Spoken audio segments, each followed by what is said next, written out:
On va reprendre nos échanges pour cette deuxième journée des Rencontres Rares 2019. Je vous rappelle consacrée plus particulièrement à la recherche. Et cette recherche, elle concerne évidemment aussi, vous le voyez derrière moi, les sciences humaines et sociales. Et ça va être le sujet de la session qui va commencer dans quelques secondes. Qu'est-ce que la recherche en sciences humaines et sociales? Et puis quel est bien sûr son impact sur le parcours de vie des patients? Pour en débattre, j'ai le plaisir d'accueillir sur scène Christine de Calbert-Maten, qui est fondatrice et directrice de l'association suisse Maraval, Maladie Rare Valais. Bienvenue. Pascal Molinier, qui est professeur de psychologie sociale à l'université Paris 13, campus de Villetaneuse. Bienvenue également. Sébastien Ruffier, qui est maître de conférences HDR en sciences sociales à l'université des Antilles. Laura Guérin, qui est sociologue au sein du laboratoire CERIES, Centre de recherche individus, épreuves, société. Yves Pearson, qui est néphrologue au sein des cliniques universitaires Saint-Luc à Louvain en Belgique, malheureusement n'est pas avec nous physiquement, mais vous allez le voir dans quelques instants à travers une vidéo qu'il nous a adressée. Laura Benkemoun également, qui est responsable région Est, Fondation Maladies Rares. C'est une session qui est animée par Paola Descarli, qui est directrice scientifique de Vaincre la mucoviscidose et qui va donc modérer cette session. Je vous souhaite de très beaux échanges et je vous dis à tout à l'heure. Merci beaucoup. On est très heureux de pouvoir dédier une session entière aux sciences humaines et sociales cette année dans le cadre des rencontres. Comme vous le voyez, on a prévu pour vous et pour débattre avec la salle un panel varié.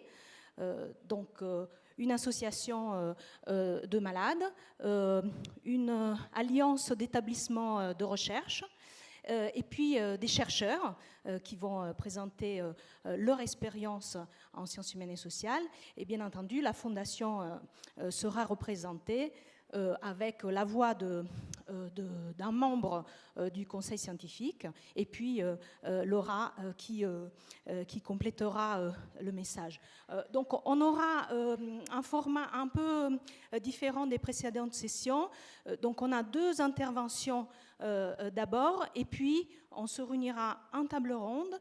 On a choisi des interventions plutôt courtes pour vraiment essayer de réserver un temps significatif au débat avec la salle. Donc je passe de suite la parole à Christine pour son intervention. Merci. Merci Paola. Bonjour à tous. C'est un honneur pour moi d'ouvrir cette première session en sciences humaines et sociales qui me donne l'occasion de vous parler de ce qui se fait chez nous en Suisse et plus particulièrement dans le canton du Valais. C'est avec trois casquettes différentes que je m'adresse à vous aujourd'hui. La première, celle de professionnelle de la santé. Je suis pharmacienne avec une spécialisation en pharmacie clinique. La deuxième, en tant que représentante du monde associatif. Et la dernière, la plus importante à mes yeux, est celle de maman d'une jeune adulte qui est touchée par une maladie extrêmement rare, la tétrasomie X, dont il n'existe qu'une centaine de cas connus dans le monde. Et là, il y a un problème. Voilà, excusez-moi. C'est en effet grâce à Julie, je suis capable maintenant de dire grâce à elle et pas à cause d'elle, que tout a commencé. En 2001, alors qu'elle n'avait pas tout à fait 2 ans, c'est moi qui ai suggéré à notre pédiatre d'explorer la piste génétique pour comprendre de quoi elle pouvait bien être atteinte. La réponse, eh bien, vous la connaissez, je viens de vous en parler. Et pendant les 10 ans qui ont suivi, nous avons vécu ce que racontent la plupart des familles d'enfants touchés par une maladie rare. Je crois qu'il est inutile de vous en dire plus, la majorité d'entre vous sait ce que cela représente. Un beau jour, j'en ai eu vraiment assez. Pour notre fille, pour faire valoir ses droits, je me suis informée, je me suis engagée et je suis partie au combat. Tout le monde utilise ce terme, c'est un parcours du combattant. J'ai assigné en justice à plusieurs reprises l'assurance sociale qui refusait injustement de reconnaître sa maladie et Julie a gagné, 4 fois sur 5. J'ai souhaité que les personnes qui reçoivent un diagnostic de maladie rare ne revivent pas ce que nous avons vécu en famille. J'ai souhaité que notre expérience, que nos batailles servent à d'autres personnes. Donc en 2012, je me suis inscrite à un DU, ici à Paris, à la Pitié-Salpêtrière, intitulé « Accompagnement des personnes atteintes de maladies génétiques et de leur famille ». Ce DU est entre-temps devenu un DIU, il a aussi changé de nom, il s'appelle maintenant Maladie génétique, approche transdisciplinaire, mais il existe toujours. À l'époque, je n'ai pas eu le choix parce qu'en fait, en Suisse, il n'existait aucune formation de ce type et il a bien fallu que je me déplace. Et comme la France était vraiment le modèle pour nous en Suisse en termes de maladies rares, j'ai choisi de venir jusqu'ici. Dans le cadre de cette formation, j'ai été amenée à faire un travail de mémoire et j'ai souhaité le réaliser auprès de familles concernées par des maladies rares pour mettre en évidence leurs besoins et leurs attentes, avec déjà en arrière-pensée l'idée de monter chez moi un projet qui pourrait servir à d'autres familles. J'ai aussi voulu prouver qu'il existe des synergies entre les compétences professionnelles et l'expérience personnelle de la maladie rare acquise par les patients et leurs proches. J'ai donc abandonné ma formation de pharmacienne, ma profession, pour me lancer dans un métier qui n'existait encore pas du tout. J'ai continué à me former parce que je me rendais bien compte que j'avais encore des lacunes dans les connaissances que j'avais pu acquérir, en particulier dans le domaine des assurances sociales et aussi du case management. Et j'ai mis sur pied, dans mon canton, sous le nom de notre association fêtière nationale, un projet pilote totalement novateur au niveau de la Suisse. Plusieurs axes d'intervention dans ce projet pilote. Le premier, l'accompagnement des patients et de leurs proches.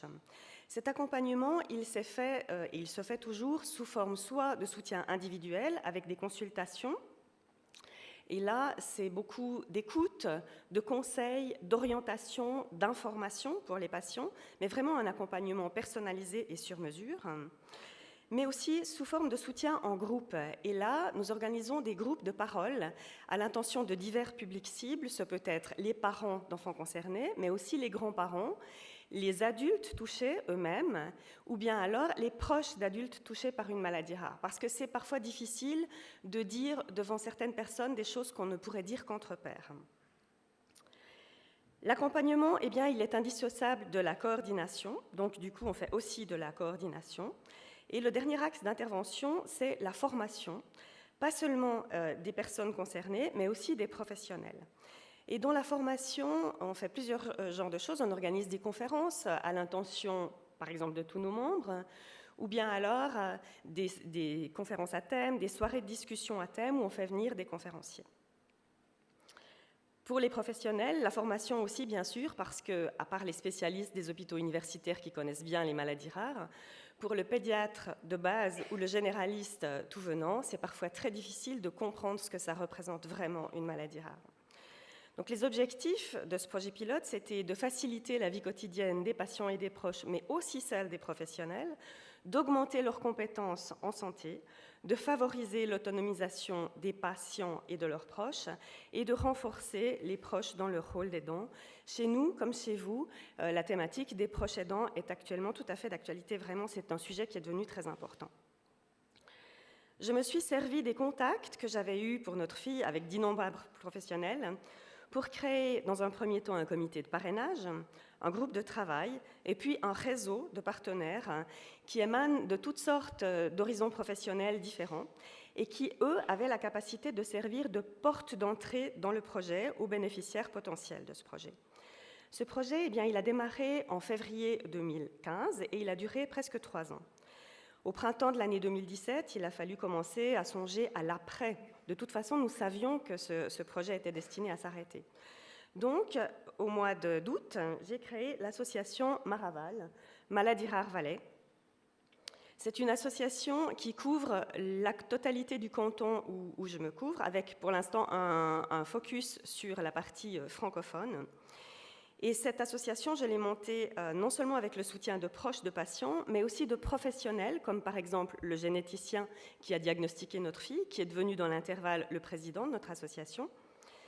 Et puis aussi des gens, des personnalités, que ce soit politiques ou autres, très sensibles à la cause des maladies rares. Il a fallu que je reparte de zéro et j'ai cherché pour la 2e fois l'intégralité des fonds nécessaires pour financer cette nouvelle structure. À l'époque, nous n'avions aucune subvention étatique ou autre. Et nous avons entamé également en 2017 des négociations avec nos autorités politiques cantonales en vue d'obtenir un mandat de prestation. Simultanément, nous avons finalisé pour notre formation et pour la formation des professionnels un certificat d'études avancées que j'ai intitulé « Coordination interdisciplinaire et interprofessionnelle en maladies rares et ou génétiques ». Ce CAS, eh bien, je l'ai monté avec la Haute École de Santé de notre canton, qui forme notamment les infirmiers, infirmières, kinés, etc. Ce CAS, eh bien, il permet d'obtenir des crédits ECTS qui sont reconnus sur le plan européen. La première édition de ce CAS, version adaptée à la Suisse du DU que j'avais suivi en France, s'est achevée il y a tout juste 15 jours. Donc c'est vraiment une première édition qui est toute fraîche. Et elle va s'enrichir d'une version en allemand, notre canton étant bilingue, normalement d'ici à l'année prochaine, en même temps que la deuxième édition de ce CAS. Au début de cette année également, nous avons enfin vu sortir le rapport d'évaluation de ce projet pilote.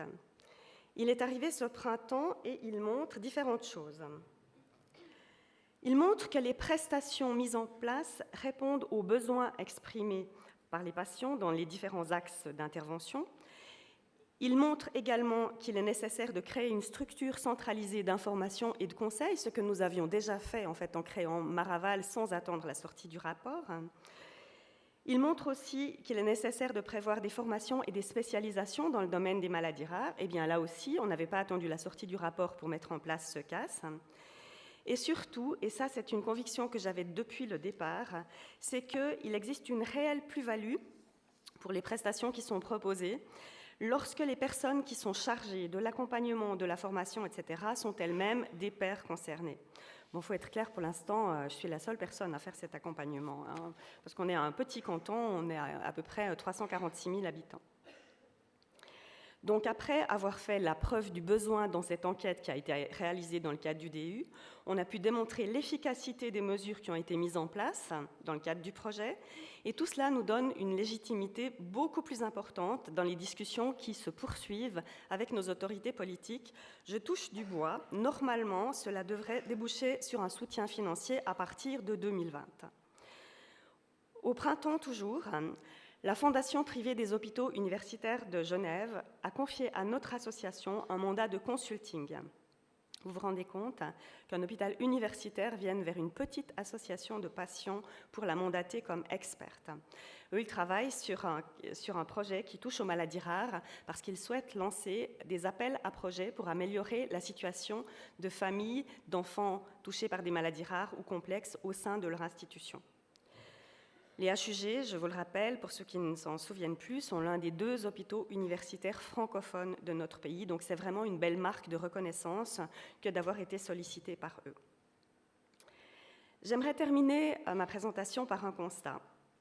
Il est absolument indispensable d'agir et de réunir pour ne plus subir. C'est ce que nous avons fait avec Maraval, et c'est cette formule qui est tout naturellement devenue la devise de notre association. Merci de votre attention.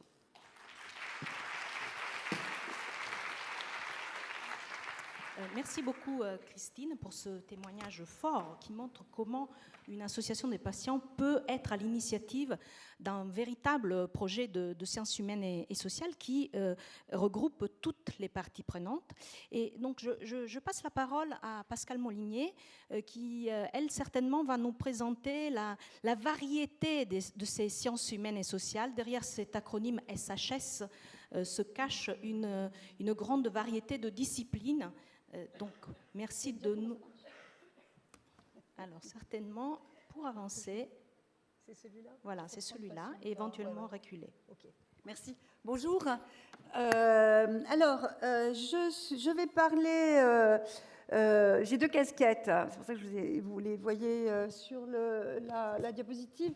Je suis professeure de psychologie sociale à l'Université Paris 13 Villetaneuse, mais je suis aussi ici et surtout au titre du groupe Santé et Société de l'Alliance Athéna. Donc, dans un premier temps, je vais parler avec la casquette Alliance Athéna, et puis peut-être dans la deuxième partie, au moment de la table ronde, je parlerai plus à partir de ma propre expérience en tant que chercheur en SHS et travaillant sur les thématiques de la santé. Alors, l'Alliance Athéna, comme ça a été déjà, je crois, plus ou moins suggéré, C'est une alliance qui réunit l'ensemble des universités et des grands établissements de recherche autour des sciences humaines et sociales, avec un ensemble de missions que j'évoque rapidement pour que vous vous représentiez un petit peu ce dont il s'agit. Il s'agit donc surtout de créer la possibilité de faire dialoguer l'ensemble des sciences et de porter à la fois des infrastructures et des projets de recherche multidisciplinaires. Ce qui est très important, de participer à l'élaboration de la stratégie nationale de recherche et à la programmation nationale et européenne, c'est-à-dire des projets comme les projets portés, les appels d'offres portés par l'Agence nationale de la recherche, mais aussi des projets européens type Horizon H2020, etc. De rassembler des données, ça c'est plutôt ce dont je vais vous parler, et de produire des analyses finalement pour interpréter comment est construit actuellement le paysage des sciences sociales et humaines en France, et puis de diffuser des savoirs sous forme de plaquettes, de rapports, éventuellement de journées d'études. Alors, moi, je vais vous parler d'un travail qui est réalisé par un observatoire qui est lié à l'Alliance Athéna et qui vise à identifier l'ensemble des structures de recherche sur le territoire français en matière de sciences humaines et sociales, et dont on a extrait un certain nombre de données qui concernent plus directement les sciences humaines et sociales et la santé.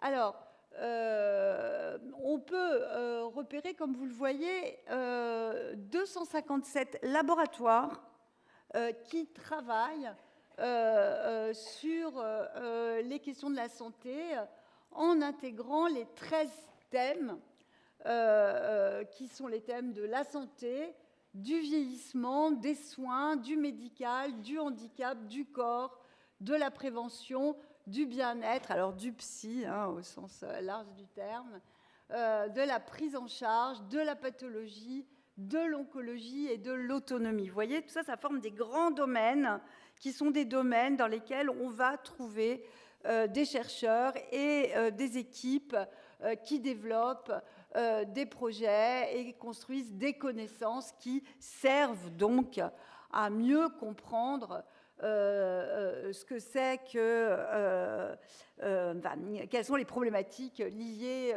à la santé au sens global du terme, et incluant bien sûr la question de la maladie vécue. Ce chiffre est tout à fait significatif, puisque ce sont plus de presque 30% des laboratoires de recherche à dominante SHS qui déclarent travailler sur les questions de santé. Donc on voit que pour les sciences humaines et sociales, la question de la santé, c'est une préoccupation forte. Alors là, il y a un schéma dont on m'a dit que vous ne pourriez pas le lire, mais j'ai l'impression que ce n'est pas si terrible que ça, qui vous montre un petit peu la répartition disciplinaire des laboratoires de santé. Et alors, ce qui est en bleu, ça représente ce qu'on appelle les équipes, encore jusqu'en janvier 2020, les équipes d'accueil, c'est-à-dire tous les laboratoires qui sont dans des universités. Ce qui est en rouge, ce sont des UMR, c'est-à-dire des unités mixtes de recherche qui impliquent donc, en général, soit plusieurs équipes, soit le CNRS et les équipes d'accueil. Et vous constaterez quand même que le bleu est extrêmement présent. Et en fait, la majorité de la recherche se fait dans des équipes d'accueil, dans des universités, c'est-à-dire avec une répartition sur l'ensemble du territoire. Et puis en vert, c'est autres établissements type, je ne sais pas, comme pourrait l'être le Conservatoire national des arts et métiers, par exemple, c'est-à-dire les grands établissements publics. Alors, la discipline la plus représentée, c'est la psychologie, avec l'ensemble des sous-disciplines à l'intérieur de la psychologie. Ensuite, on a la sociologie, la démographie, et ensuite, on a l'économie, le droit, les sciences politiques. Là, c'est vraiment les disciplines qui sont les plus représentés. Alors, je ne détaille pas l'ensemble du schéma. Hein. On voit que l'architecture est tout en bas, hein, donc il y a des projets et des progrès à faire pour travailler de manière sans doute interdisciplinaire sur des projets qui mobiliseraient les architectes. Hein. C'est quelque chose quand même de très important. Mais on voit quand même qu'il y a aussi bien les STAPS, l'histoire, la linguistique, les sciences de l'information et de la communication, l'aménagement et l'urbanisme aussi. On voit qu'il y a un ensemble de disciplines qui se consacrent à ces questions-là. Alors, à quoi répondent les SHS ? Alors, il y a deux grands modèles. Je vais indiquer le premier tout de suite en disant que ce n'est pas tellement celui sur lequel l'Alliance Athéna se consacre. Ce sont les recherches qui répondent, finalement, qui viennent s'intégrer dans des recherches en médecine. Alors, dans notre jargon, on dit souvent, pour parler de ces recherches, c'est des recherches qui embarquent les sciences humaines et sociales pour répondre à des questions qui sont en fait des questions posées par la médecine ou par les médecins, alors avec des questions qui tournent, je vais vous donner des exemples, autour de l'acceptabilité, de l'observance, c'est très... sur les maladies chroniques, évidemment, la question de l'observance, c'est une question sur laquelle les sciences humaines et sociales sont convoquées, ou des questions d'éthique aussi, concernant la recherche médicale. Voilà. Donc ça, c'est une première manière assez classique de convoquer les sciences humaines et sociales comme, si vous voulez, un espèce de partenaire qui viendrait appuyer les recherches en médecine et répondre à des questions que se posent les médecins. Alors, avec une marge de manœuvre qui n'est pas toujours très évidente, parce qu'on est vraiment dans des dispositifs assez prescriptifs de la demande. Et puis, il y a une deuxième manière de faire de la recherche en sciences humaines et sociales qui est peut-être celle qu'on va plutôt privilégier dans le rapport qu'on est en train de construire au niveau de l'Alliance Athéna à partir d'un certain nombre d'auditions qu'on a réalisées auprès de chercheurs SHS travaillant dans le domaine de la santé. Ce sont des recherches qui répondent à des questions de la société qui peuvent émaner d'autres acteurs que les médecins, ou d'autres actrices, des décideurs locaux, des associations, des professionnels, avec l'idée, dans tous les cas, qu'on va construire le dispositif de recherche, les dispositifs de recherche, je vais y revenir dans un instant, sur l'idée d'une convergence d'intérêts. Les chercheurs cherchent à comprendre quelque chose et cet intérêt pour la recherche rencontre des intérêts qui sont des intérêts présents dans la société. Et donc, à partir de là, on va construire quelque chose ensemble. Donc, si vous voulez, c'est une modalité de recherche qui est plus dynamique d'une certaine manière. Et donc, on va finalement utiliser des méthodologies pour faire avec ou pour faire ensemble. Donc, on va trouver là des dispositifs interdisciplinaires qui vont associer différentes disciplines de sciences humaines et sociales, ou même de sciences humaines et sociales et de sciences de la Terre, par exemple, en ce qui concerne l'environnement.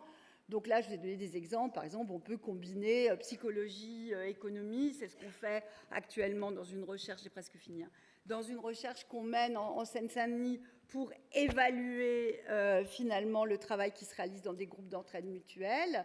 On peut associer ergonomie et environnement, urbanisme et sociologie. Enfin, on peut imaginer des tas de configurations. Et puis, surtout, on va mettre en place des recherches-actions qui impliquent les personnes concernées. Et ça, c'est vraiment, c'est pour ça que je vous ai mis, c'est une demande exponentielle. Et c'est vraiment l'avenir, de mon point de vue, mais là, je parle vraiment en tant que moi, de la recherche en sciences humaines et sociales, d'être capable de répondre à ce défi qui nous est adressé par des communautés de malades, par des communautés d'aidants, pour pouvoir participer dans des copartenariats à des recherches qui sont des recherches répondant au modèle de la recherche-action. Voilà, j'ai terminé. Merci beaucoup pour ce panorama. Nous avons une idée un peu plus complète de ce paysage complexe. Et maintenant, je m'adresse à la régie peut-être on peut passer à notre phase table ronde avec la première intervention qui est par vidéo. Donc du docteur Yves Pierson qui est malheureusement absent, mais qui a tenu à contribuer parce qu'il avait préparé avec nous, avec la Fondation en particulier. Je profite pour remercier le temps d'installer la vidéo, Célia Mercier, pour l'organisation de cette table ronde.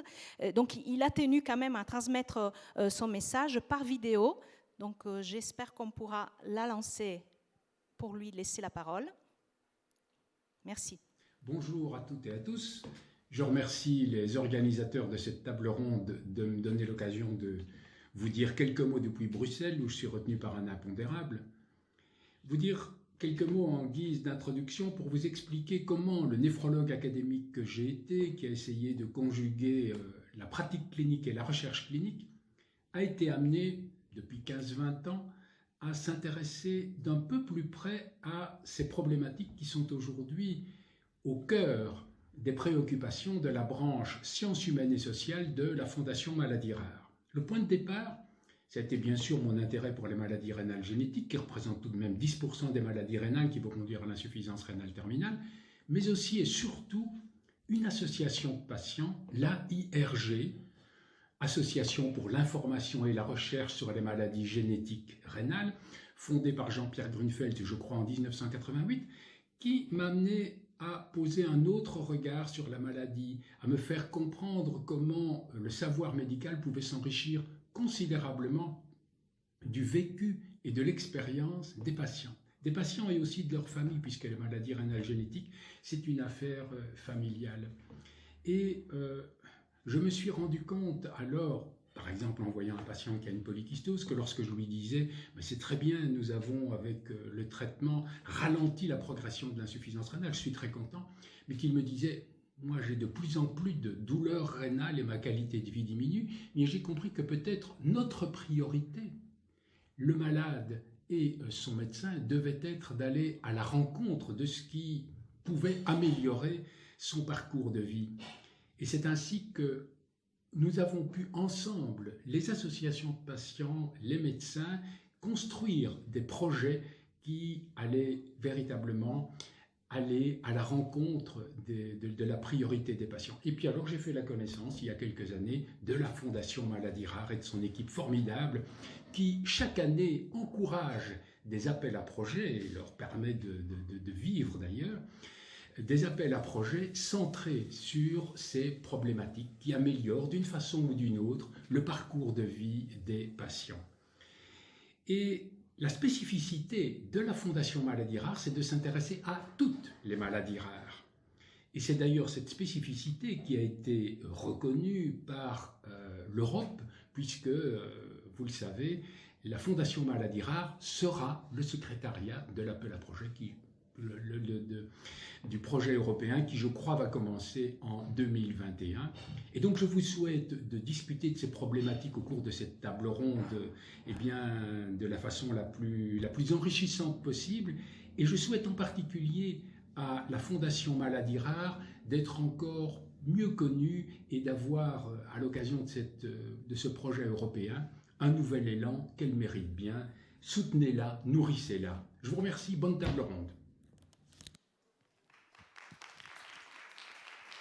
Merci donc Yves Pierson nous souhaite une bonne table ronde. Donc je passe de suite la parole à Sébastien Ruffier qui nous vient des Antilles pour nous parler de son expérience, de son projet. Oui, merci beaucoup, merci de m'avoir invité. Je mène actuellement un projet financé par la Fondation Maladies Rares qui porte sur la participation sociale des enfants drépanocytaires en Guadeloupe. C'est un projet qui est, on pourrait dire, qui est interdisciplinaire, et toute la difficulté de construire un projet interdisciplinaire tient déjà, je crois, aux individus. Sur la genèse de ce projet, je dois dire que c'est pas moi qui ai décidé de le monter au départ. Et c'est la volonté, on pourrait dire, ou la demande faite par l'unité transversale de drépanocytose, par l'intermédiaire de Maryse-Étienne Julan, qui est venue me voir pour essayer de monter un projet collectif. Je parle de ça parce que c'est très important dans l'élaboration d'un projet qui veut essayer de faire discuter des disciplines très différentes entre elles.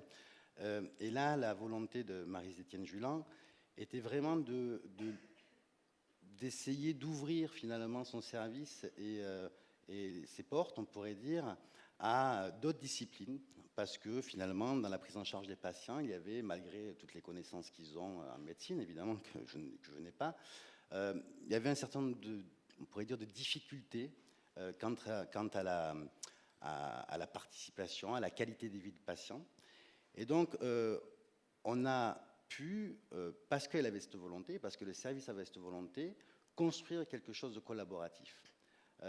Souvent, comme l'a dit Pascal Moulinier, les demandes sont faites par des médecins, par des services, mais avec une orientation très précise, qui ne se marie pas du tout avec ce que l'on fait. Parce que, faut quand même bien reconnaître qu'on n'est pas dans les mêmes cadres épistémologiques, on n'est pas dans les mêmes visions des choses. Et souvent, j'ai essayé de travailler comme ça dans d'autres secteurs, enfin dans d'autres thématiques, par exemple sur le VIH avec des médecins. Et quand c'était leur demande, c'était très compliqué de pouvoir fonctionner parce qu'ils avaient des demandes précises auxquelles on ne peut pas répondre. Les sciences sociales ne détiennent pas la vérité. On travaille sur des réalités très diverses qui sont construites par les acteurs. Et construire un projet, c'est le construire collectivement, avec des médecins, certes, avec des associatifs, avec des psychologues. Là, le projet qui porte sur la participation sociale des enfants de drépanocytose, avec ou sans troubles neurocognitifs, intègre donc dans le dispositif des psychologues, des neuropsychologues, des sociologues, des médecins. Et s'il n'y a pas une volonté d'ouverture et de réflexion commune, ce n'est pas possible. C'est voué à l'échec. Et c'est là déjà toute la difficulté. C'est déjà arriver à accepter qu'une discipline n'a pas le savoir, n'a pas la vérité, mais bien que c'est à l'interface, on pourrait dire, que l'on peut arriver à percevoir certaines choses. Et pas tout non plus, hein. C'est pas magique, mais c'est vraiment dans cette volonté. Alors déjà, c'est d'abord quelque chose, on pourrait dire, d'humain, de collectif. C'est le premier élément. Ensuite, il faut aussi s'entourer de partenaires, je crois. On est des chercheurs ou des médecins, on travaille sur des domaines spécifiques, mais les individus avec lesquels on travaille ou pour lesquels on travaille, là, les enfants drépanocytaires, sont intégrés dans des espaces sociaux, et scolaires, associatifs, de loisirs, enfin, comme tout le monde. Et il faut pouvoir aussi intégrer ces partenaires un peu plus élargis, on pourrait dire, les associations de parents ou les associations de malades, et quand c'est des adultes, là c'est plutôt des parents. Le rectorat, par exemple, nous on est intégré parce qu'il y a un certain nombre d'implications sur l'éducation des enfants, sur la prise en compte de leurs pathologies, de leurs difficultés, mais aussi la MDPH, puisque la drépanocytaire est reconnue comme handicapante, en tout cas en Guadeloupe. Donc c'est tout un travail collectif et qu'il faut pouvoir mettre en place. Et alors, je prêche peut-être pour ma paroisse, mais il me semble que lorsque ce sont les sciences humaines et sociales qui sont très variées, donc il faut aussi faire une distinction entre de quoi on parle lorsqu'on parle de sciences humaines et sociales, parce que je pense que la psychologie cognitive, par exemple, est beaucoup plus proche de la médecine que ce qu'elle n'est proche de l'anthropologie. Et pourtant, on les regroupe dans les mêmes dimensions. Ça me permet de rebondir hier sur les questions de financement, justement, où on disait il y a des financements pour les SHS, mais c'est quoi les SHS ? Ça n'a aucun sens de considérer les SHS comme un milieu homogène dans lequel tout le monde... Déjà, dans ma discipline qui est la sociologie, il y a de la sociologie quantitative, de la sociologie qualitative, et on peut se heurter à des incompréhensions épistémologiques très fortes. Donc je crois que, d'abord, il faut remettre les choses à leur place et peut-être considérer que c'est le collectif qui prime, c'est le travail et l'acceptation d'autres cadres. Et je pense que lorsque c'est certaines SHS, ou les sciences humaines et sociales, en tout cas pour ma discipline, la sociologie, qui propose un projet comme ça aux médecins, il est beaucoup plus simple à des médecins de s'intégrer dans un projet comme ça, parce que les questions sont beaucoup plus ouvertes que l'inverse. Et donc être attentif à ce genre de dispositif. Merci. Peut-être, Laura, vous voulez rebondir et nous parler de votre expérience. Et après, on reprendra, je redonnerai la parole aux autres intervenants. Merci. Donc, bonjour à tous, donc, je suis Laura Guérin, moi aussi je suis sociologue. Je rebondirai justement sur ce que a dit Yves Persson aussi, sur cette idée de développer un autre regard sur la maladie, notamment un regard complexe. Et avec le sociologue et professeur Michel Castrat de l'Université de Lille, je m'attache ces dernières années à étudier le rapport des patients à la maladie rare, en fait. D'abord au travers d'une recherche financée par la Fondation Maladie Rare, qui s'était donnée pour objectif d'analyser le vécu des personnes atteintes de mucoviscidose et de fibrose pulmonaire idiopathique en période pré-greffe, en attachant une importance particulière aux inégalités sociales rencontrées dans le parcours de soins et la vie professionnelle. Une seconde recherche financée par Vaincre la mucoviscidose a porté quant à elle plus spécifiquement sur le rapport à l'assistance respiratoire des patients atteints de mucoviscidose et en prenant en compte leur entourage.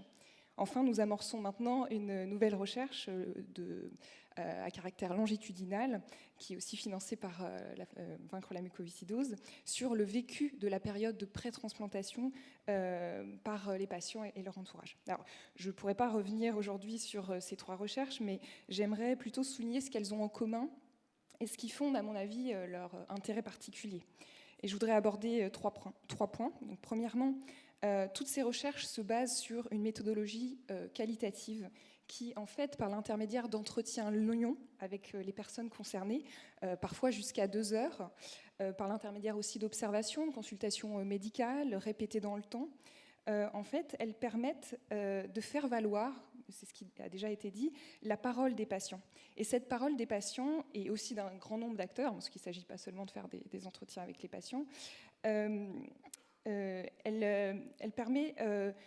apparaît comme indispensable aujourd'hui, et je pense qu'elle ne doit pas être occasionnelle ou superficielle, mais au contraire, elle permet de donner les moyens concrets, non pas de considérer cette parole comme une parole profane, mais comme une parole porteuse de sens, en fait, pour comprendre l'expérience de la maladie.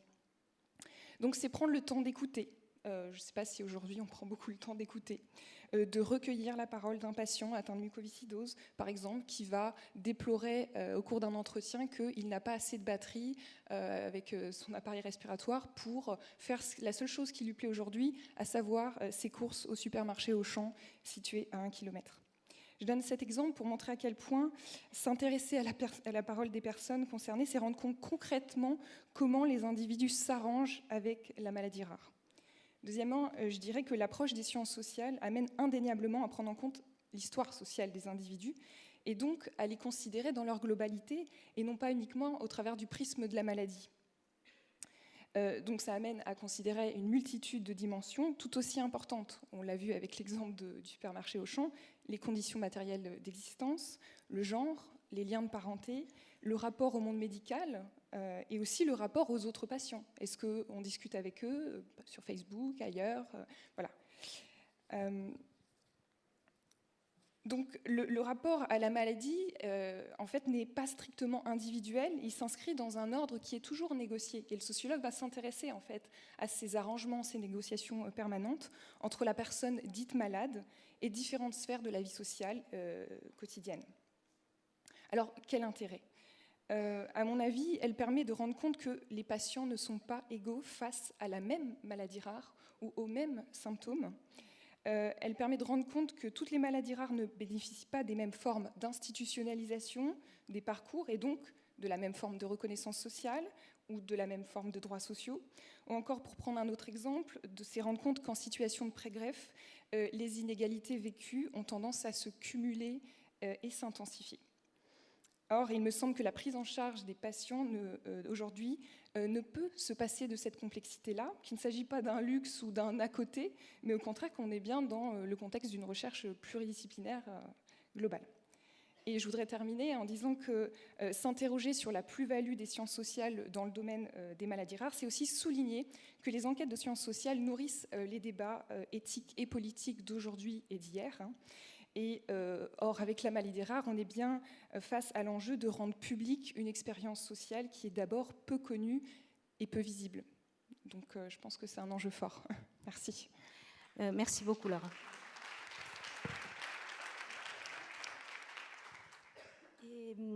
Je voudrais passer la parole à Laura Benkemoun pour avoir le point de vue de la Fondation Maladies Rares qui a maintenant une expérience longue, parce que c'est, il me semble, depuis 2013 que vous avez lancé l'appel à projet SHS. Exactement. On a beaucoup entendu parler de co-construction et c'est vrai qu'avec le recul de 7 ans qu'on a maintenant, on a vraiment cette confirmation que la co-construction, elle est très importante.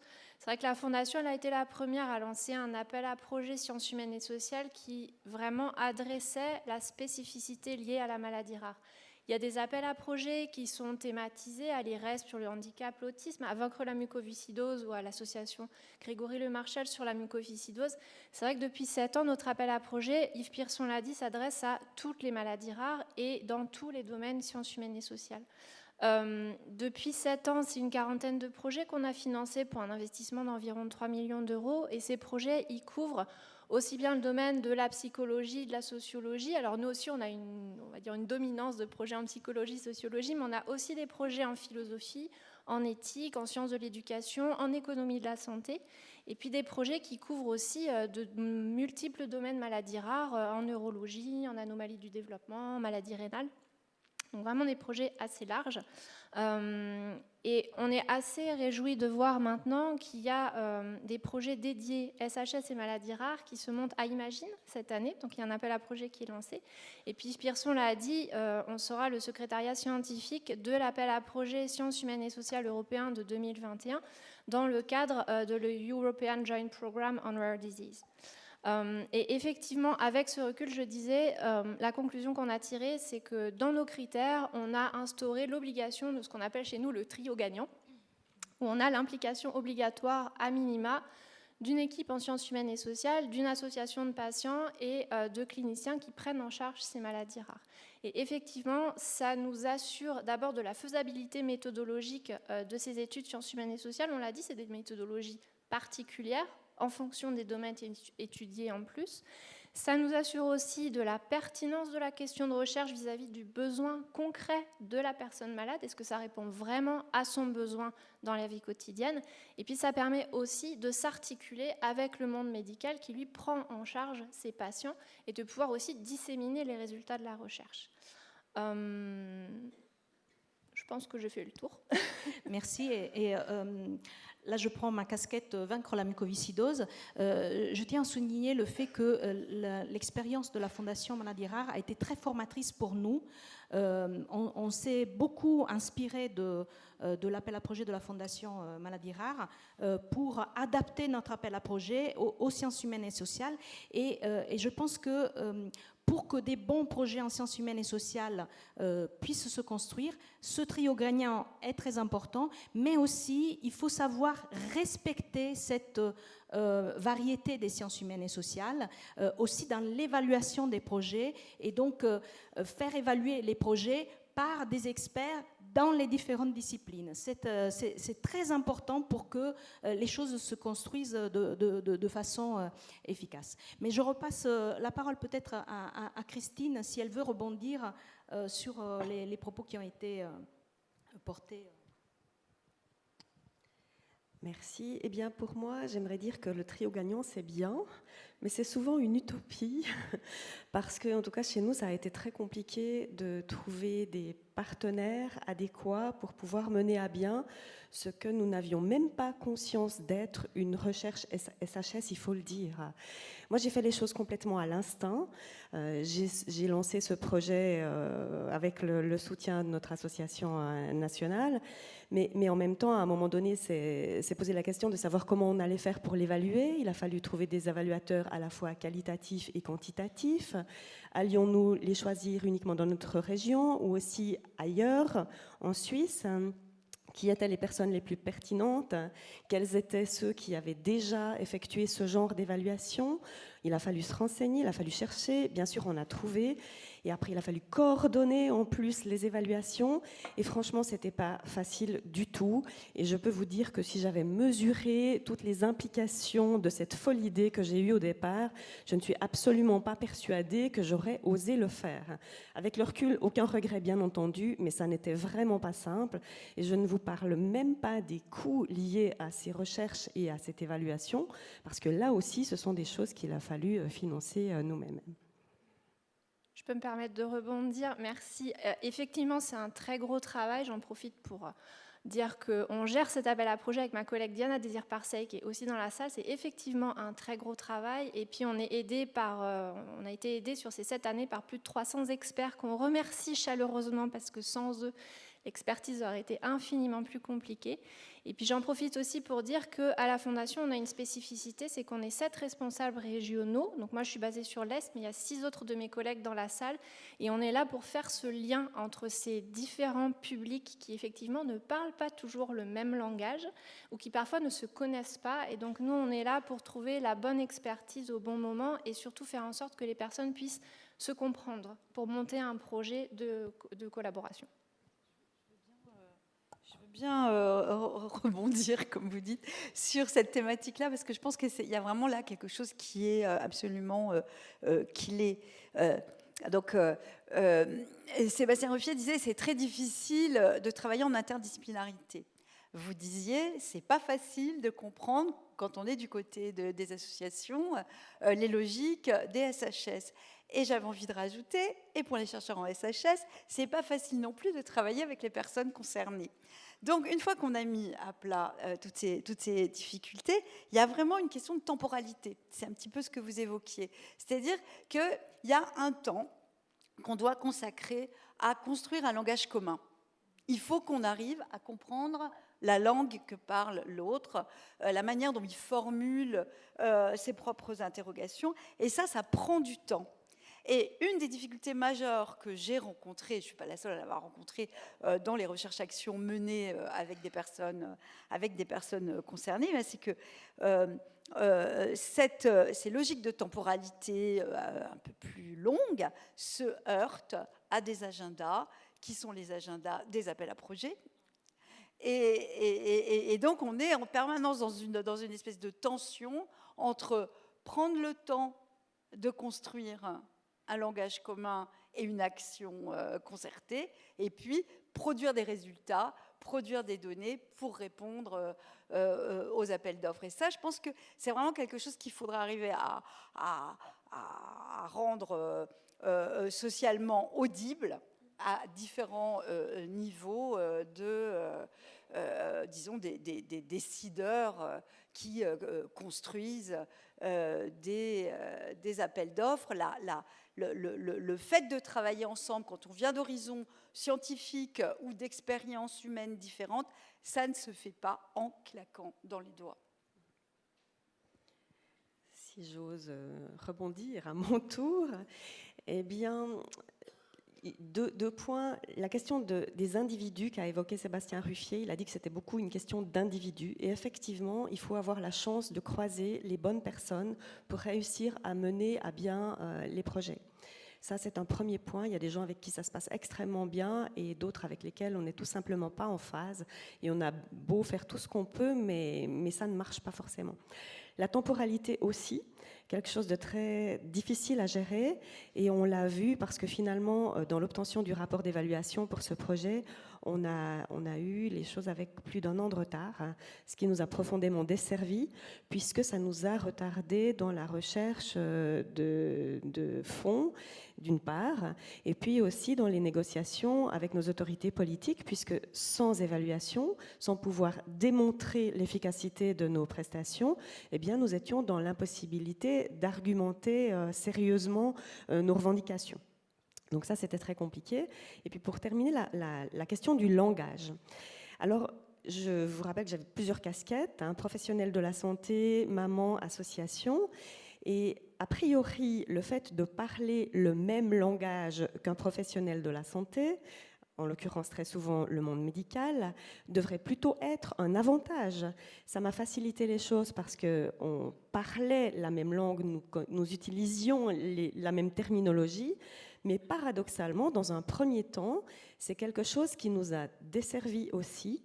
Mon mari, il est kiné, donc quand on s'approchait des professionnels, vraiment, on comprenait tout à fait ce qu'ils nous disaient. Par contre, il faisait comme si nous n'étions pas des professionnels et que d'un seul coup, nous n'étions plus que des parents. Notre expertise de parents, de proches n'était pas reconnue, n'était pas prise en considération et ce qu'on savait n'avait plus aucune valeur. Et jusqu'à ce qu'on ait réussi à faire nos preuves, jusqu'à ce qu'on ait réussi à établir un lien de confiance avec les personnes que nous avions en face de nous, il a fallu beaucoup de temps. Et à partir du moment où ce lien a été établi, là, tout a très bien fonctionné. Mais ça a été très compliqué et très long. Oui. Bon, là, on est en sciences sociales, donc on se comprend bien, mais on s'adresse aussi à des gens qui ne sont pas forcément, on va dire, issus de ces mêmes cadres. Et moi, je voudrais rebondir sur ce que disait Laura aussi, sur la perception et le vécu de la maladie, enfin, ce qui revient un petit peu à ça, et le rôle qu'on peut, nous, avoir là-dedans, dans cette compréhension-là, dans le sens où...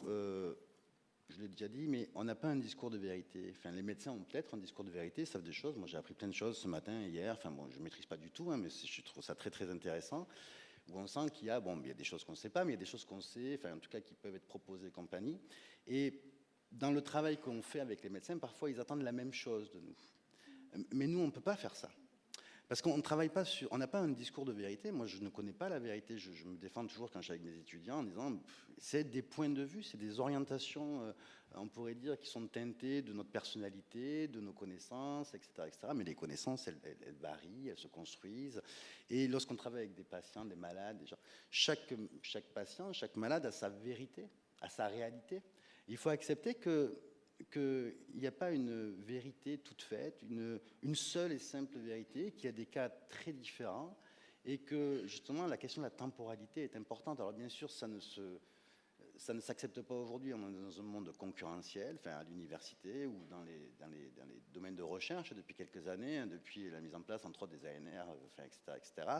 C'est très bien, ça fait des gros financements, mais auxquels on ne peut pas accéder, parce que c'est sur une temporalité totalement différente, avec des exigences de résultats qui ne sont pas conformes et qui dans notre domaine ne servent à rien.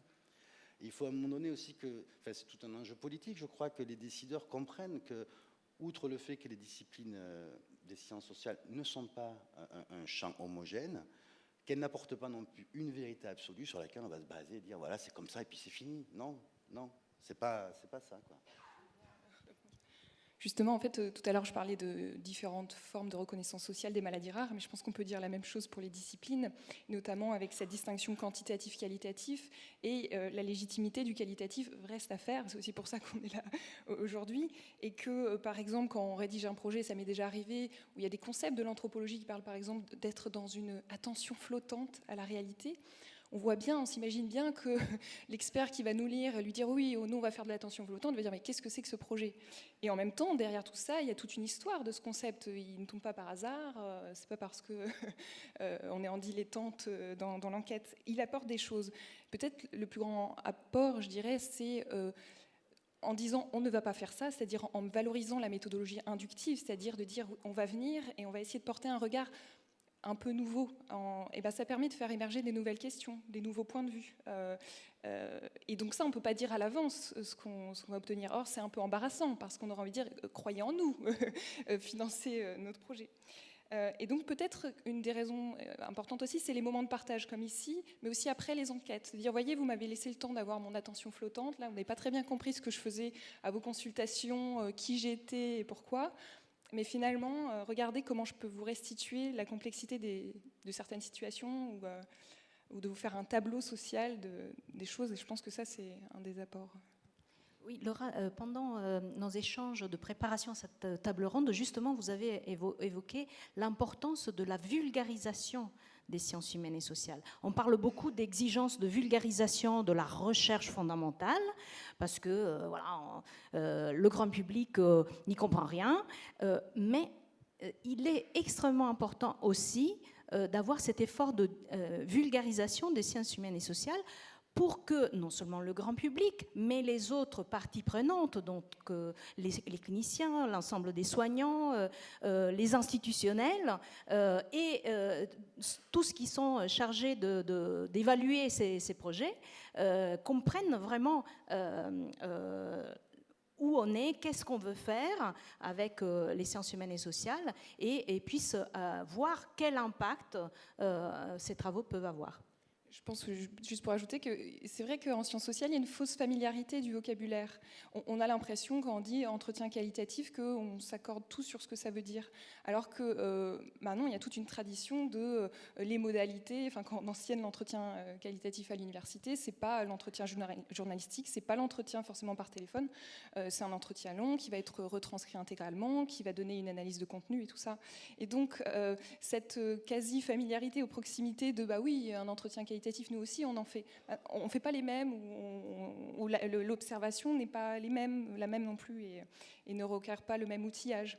Et donc je pense que ça demande aussi en fait qu'on prenne le temps de dire, voilà, parce que parler de génome, bon, bah, c'est sûr, là on se dit, ah oui, moi je ne sais pas forcément ce que c'est. Ouais. Alors, il nous reste encore quelques minutes avant de passer la parole à la salle, et j'aimerais bien aborder un sujet qui a déjà été évoqué hier et aujourd'hui, la question du patient expert, dont on parle beaucoup. On ne sait pas bien ce qu'il y a derrière. J'aimerais bien avoir votre point de vue. Peut-être en commençant par Christine. Alors, c'est un vaste sujet. Simplement, ce que j'ai envie de dire, c'est que les patients ou les proches se passeraient bien, enfin de mon point de vue, de devenir des experts.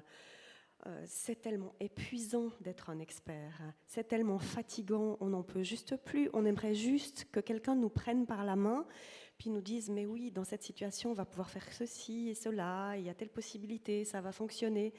Et puis, ce n'est pas ce qui se passe dans la réalité, parce que par la force des choses, en étant 24 heures sur 24, 7 sur 7, 365 sur 365, eh bien, du coup, on est dedans tout le temps et on a une légitimité extraordinaire dans ce qu'on dit.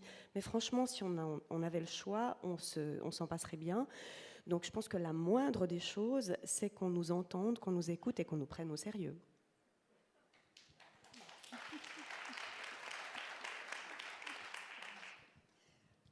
Je vais rebondir sur les deux thèmes. Je pense que ce qui agace souvent les décideurs avec les sciences humaines et sociales, c'est qu'on répond par des questions à des questions.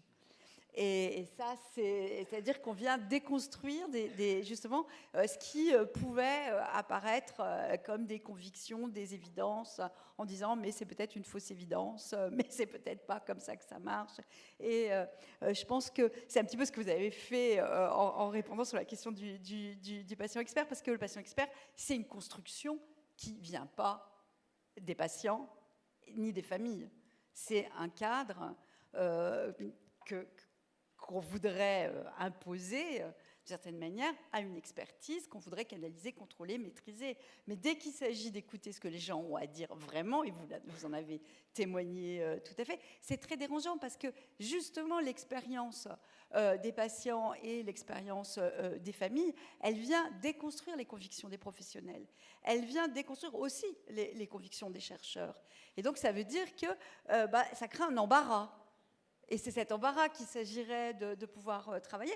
Moi, je reste persuadée, comme ça a été dit, que les sciences humaines, justement, et sociales sont très bien outillées pour aider les associations, les familles, les usagers, etc., à soutenir publiquement cet embarras. Eh bien non, tout n'est pas simple et tout ne va pas se résoudre dans un jeu de questions-réponses. Et par ailleurs, pour revenir sur le débat qualitatif-quantitatif, le qualitatif a besoin des données du quantitatif pour pouvoir poser, du qualitatif, pardon, pour pouvoir poser de nouvelles questions quantitatives. On ne peut pas faire d'épidémiologie. Moi, c'est quelque chose que j'avais beaucoup vu dans le monde du travail. Si on ne fait pas des découvertes sur qu'est-ce qui fait souffrir les gens dans leur travail, et ça, c'est des découvertes qualitatives dans un premier temps, eh bien, on ne peut pas les traiter sur un mode quantitatif, épidémiologique, dans un second temps. Donc, il n'y a pas, en fait, un clivage aussi marqué qu'on voudrait bien croire entre le qualitatif et le quantitatif,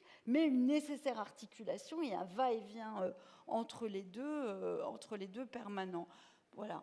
Sur le patient expert, je serai moi aussi assez réservée tant qu'on ne prendra pas le temps. Parce que si vous voulez, il y a une vraie difficulté, je vais terminer là-dessus, auquel on ne pense jamais, c'est qu'en fait, l'écoute précède la parole. Et donc, écoutons d'abord. Les gens ont des choses à dire.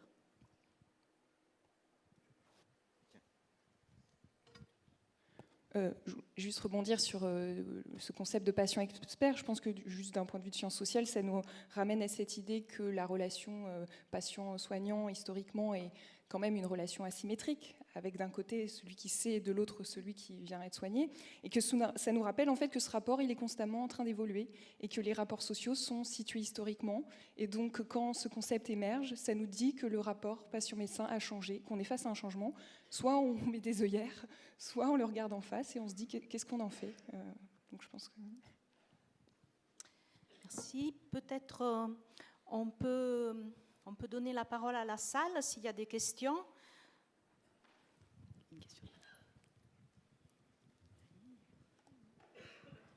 Bonjour, merci beaucoup pour ce débat très intéressant. Et puis j'ai découvert l'hétérogénéité des disciplines.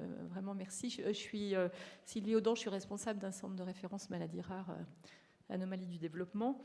Et j'ai été très intéressée de voir qu'il y avait 257 laboratoires, c'est Madame Molinier qui disait ça, qui travaillent dans le domaine SHS et santé. Et je voulais savoir s'il y avait un annuaire qui existait, fait par l'Alliance Athéna, parce qu'en fait, notre gros problème, pour nous qui ne sommes pas justement du milieu des SHS, mais qui aimerions bien plus travailler avec vous, c'est qu'on est un peu perdu, on ne sait pas toujours où s'adresser. Donc, est-ce qu'il y a l'idée, oui, bien sûr. Alors, je ne vous dis pas qu'il est disponible là, mais c'est exactement ce qu'on est en train de produire comme type d'outil. Et je pense qu'il sera disponible sur Internet. Alors, sachant que le problème des répertoires, vous savez, les répertoires, ça évolue tout le temps. Hein. Et janvier 2020, il y a une grosse réforme des équipes d'accueil. Je ne vous en dis pas plus.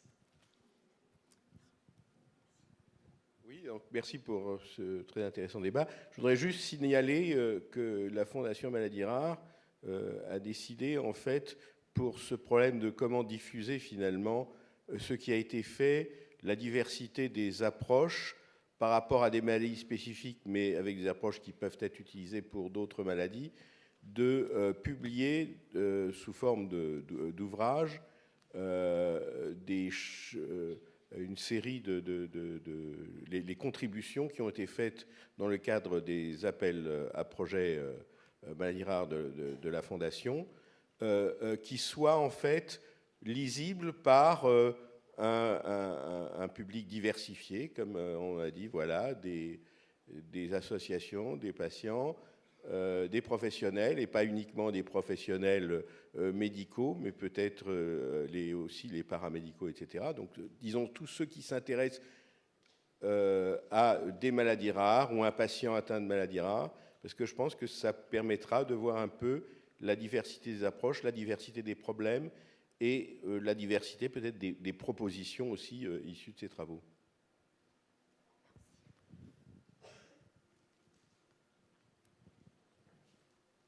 Y a-t-il d'autres questions ?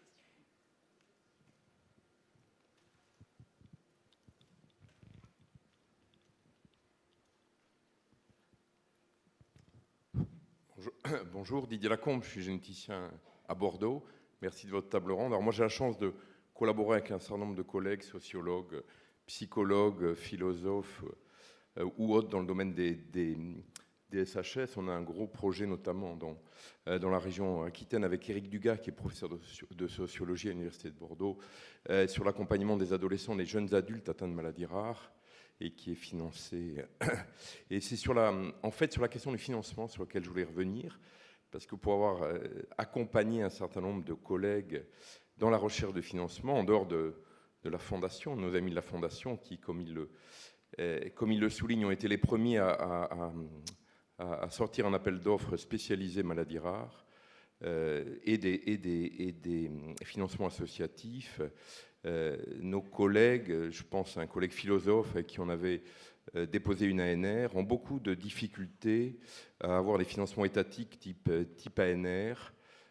Actuellement, j'en ai un en cours avec une légiste de l'Université de Lille, justement. Et donc, je voulais votre avis sur cette quête des financements dans le domaine des HACS, qui est difficile, et ce qui rejoint peut-être d'ailleurs la disproportion entre équipes d'accueil et EPST dans le domaine des SHS.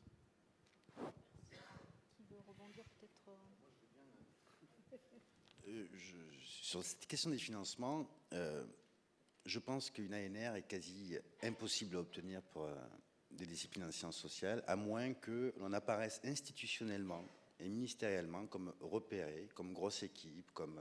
Enfin voilà. Le problème, c'est que moi, j'appartiens à une équipe, par exemple, où on est 10, c'est une toute petite équipe aux Antilles, dont sur les 10, on est 2 en sciences sociales, d'accord, sur lesquels j'arrive à obtenir des financements, enfin on pourrait dire des petits comparativement au gros budget, mais enfin des financements qui sont très bien. Celui de la Fondation Maladies Rares est très bien, m'a permis de faire beaucoup de choses sur 2 ans. SIDAction avait financé auparavant sur d'autres projets avec des collaborateurs, mais accéder à une ANR, excusez-moi, c'est quasi impossible, parce que de toute façon, on revient sur la temporalité, sur les exigences, sur la manière d'évaluer, sur le fait que politiquement, il faut que ça amène de suite quelque chose. Enfin, c'est très compliqué.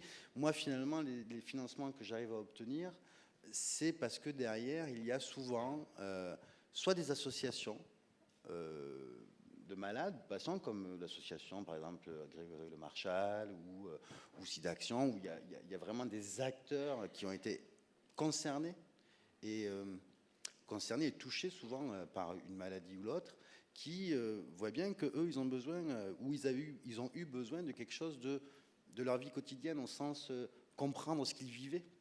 Mais au niveau des agences nationales, la manière dont, de toute façon, je suis désolé de le dire, mais la manière dont les experts sont nommés, la manière dont on les choisit, ce ne reste que, enfin, si je parle à la Bourdieu, qu'une reproduction sociale d'un système qui est déjà établi par avance. C'est-à-dire que de toute façon, les choses ne changent pas. C'est qu'on donne des sous à des gens dont on pense qu'ils vont pouvoir répondre à ce que l'on veut. Or, des petites équipes comme nous ne répondent pas à ce que voudraient les financeurs, enfin les gros financeurs. Donc moi, je me suis heurté plusieurs fois et j'ai arrêté sur les ANR. Ça ne sert à rien, c'est juste une perte de temps. Dans un temps où, il faut comprendre, je finis juste par ça, je suis désolé, mais moi, mon métier, il est enseignant-chercheur. Donc j'ai mon temps à moitié pris par de l'enseignement et beaucoup d'administratifs, et l'autre temps qui est pris par de la recherche. Aujourd'hui, avec la manière dont c'est fait le financement, finalement, sur les 6 mois qui me restent de recherche, je vais passer 2-3 mois à écrire des projets et 1 mois à écrire des rapports sur les projets. Il me reste 2 mois de recherche, 3 mois de recherche sur l'année, parce qu'on nous a mis en une telle concurrence de faire une collectivité. Enfin, il y a une volonté de mise en concurrence qui est, à mon sens, totalement dévastatrice. Parce que ce qui compte dans la recherche, c'est de collaborer, quoi. C'est pas d'être en concurrence. Enfin, en tout cas, en partie. Juste une remarque, je vois, sur les sciences dites dures, scientifiques ou médicales, c'est le même temps qu'on passe pour écrire les rapports et aller chercher des financements.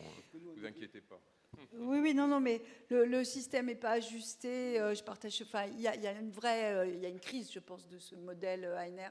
Mais je ne désespère pas quand même qu'on arrive à partir de l'Alliance Athéna, enfin c'est un projet qu'on a, et moi j'aimerais bien qu'on y arrive, de faire remonter en direction de l'Agence nationale de la recherche l'importance quand même de cibler des appels à projets sur des recherches qui impliqueraient les personnes concernées.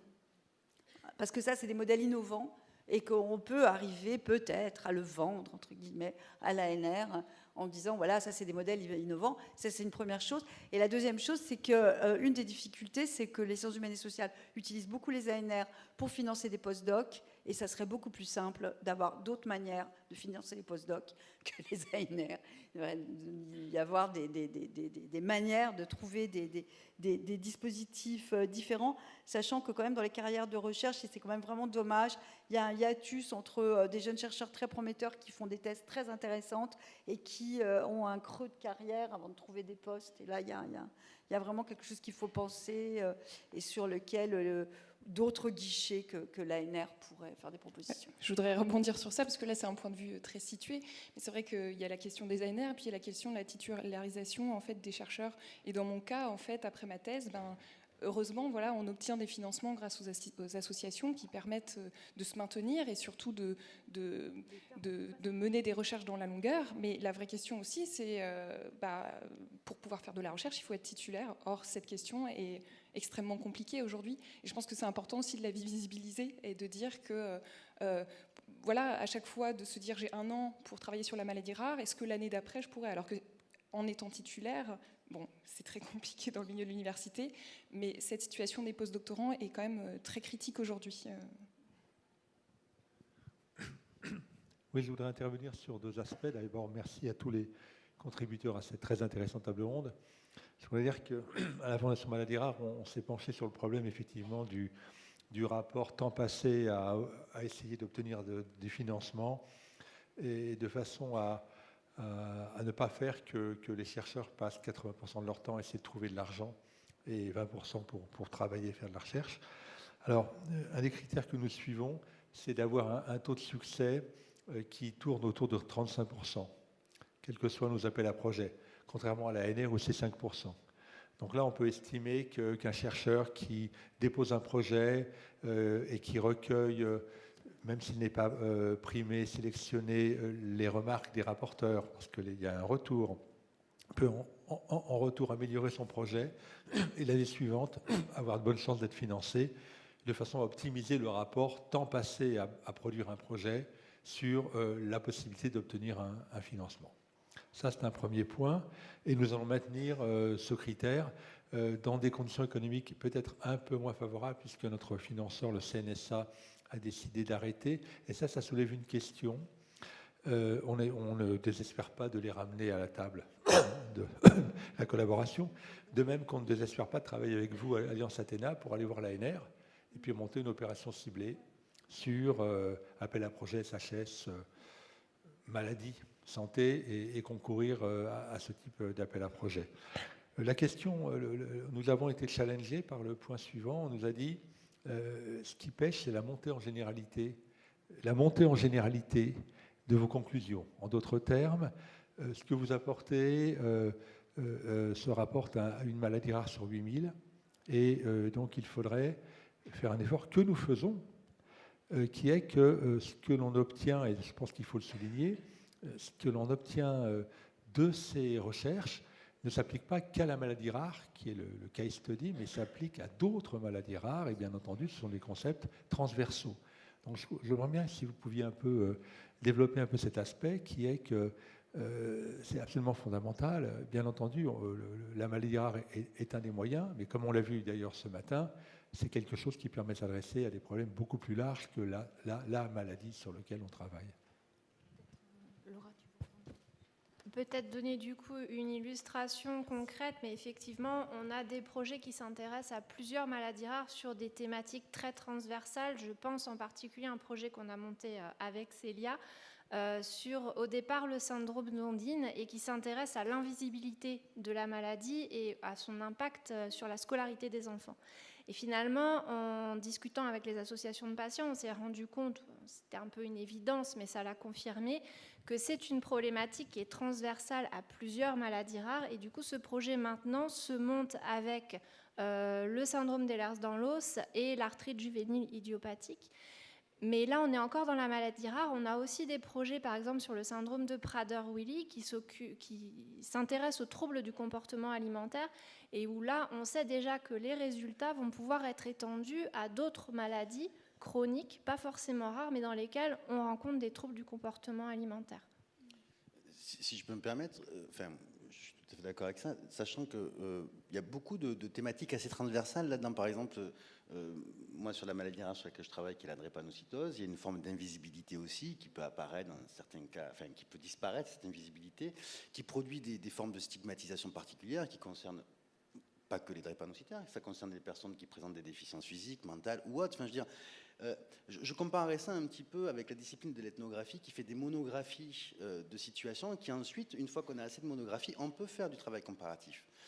Maintenant, il faut inciter les équipes ou proposer aux équipes qui ont travaillé, enfin moi je collabore avec des équipes de Montpellier par exemple qui travaillent sur la mucoviscidose, des choses comme ça sur lesquelles on a déjà dans la perspective de faire des travaux comparatifs parce qu'on utilise un petit peu les mêmes cadres théoriques qui nous permettront, on l'espère, hein, mais enfin voilà, c'est toujours aussi une question de temporalité quelque part et de volonté collective parce qu'il faut s'il y a des appels à projets qui sont sur la comparaison de différentes études qui ont été faites au préalable, ça peut être quelque chose qui peut justement susciter ces généralisations qui sont déjà faites sur certaines thématiques, enfin pas sur tout évidemment, mais...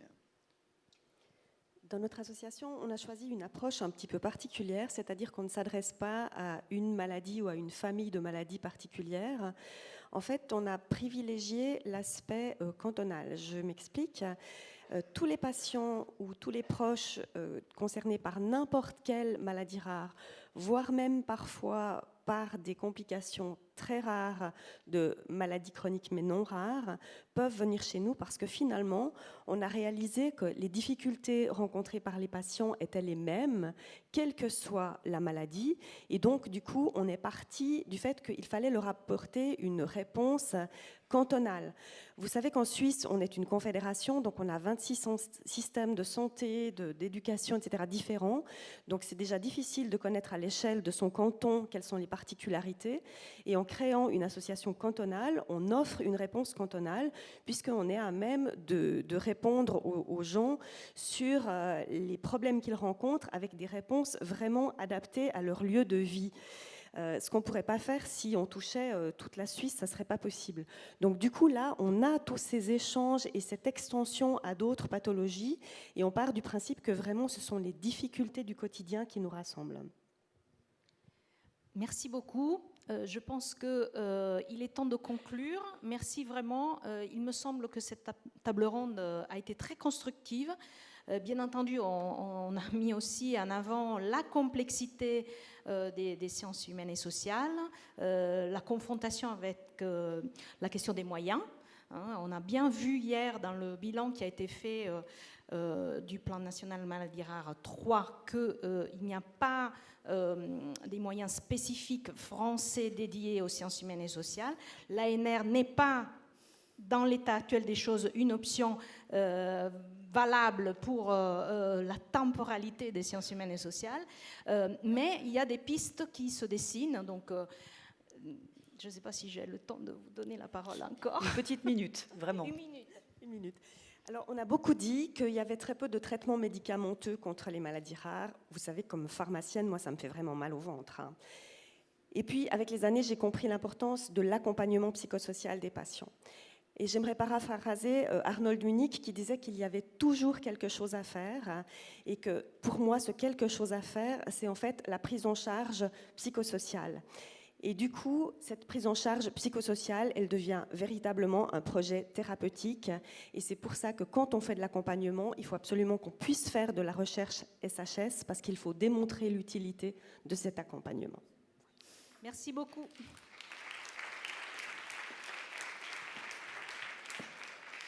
Merci beaucoup Paola et merci à tous les intervenants de cette passionnante session. Je vais vous proposer maintenant une pause déjeuner. Plusieurs points de restauration vous sont proposés. On se retrouve ici à 13h30 précise, s'il vous plaît, et profitez évidemment de cette pause pour conduire vos rendez-vous B2B, découvrir les posters d'exposition, vous rendre à l'Agora également pour écouter les différentes présentations. Je vous dis à tout à l'heure et bonne pause.